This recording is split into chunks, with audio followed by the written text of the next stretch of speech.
All right, so let's just say I finished entering grades for this assignment. And now I want to set the default grade. So I'm going to go to all sections. I entered assignments, separately for different periods, but I left some blank. And the reason why is maybe they didn't turn in the assignment, but I just usually skip the ones. I don't put zeros right away. And I think it's easier for me to do it this way. That's why. So one thing I can do is go into the 3-dot menu and just set the default grade. So I can just set the default grade if I want to just 0 for everybody who didn't turn it in. They're getting a 0. So that's one way to just kind of I don't have to do it 3 times since I selected all sections first. And now I'm setting the zeros for all my sections instead of one at a time, let's say. So I feel like that saves time.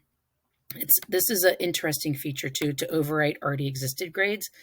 That's only useful when you make a mistake and you enter a bunch of scores, maybe for a whole period, but they're the wrong assignment or something. So you can go back in and just set everything to dash or blank and kind of wipe out those scores quickly. So that's just like a tip to fix mistakes very easily. So I'm not going to put my default zeros in because I'm going to show you another way to do zeros also.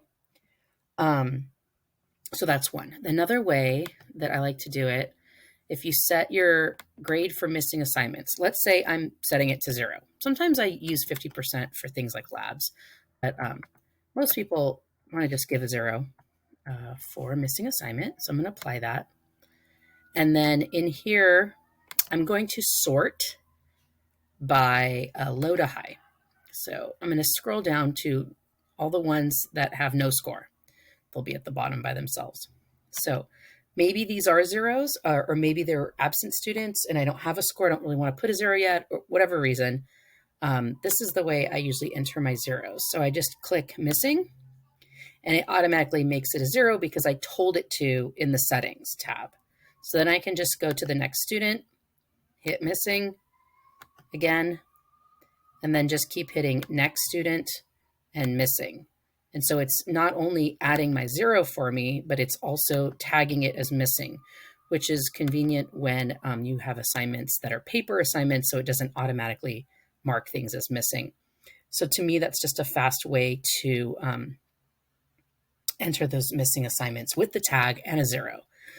If you don't care about the missing tag, then just using the menu here and just set default grade to 0 and it'll fill in all your zeros at once.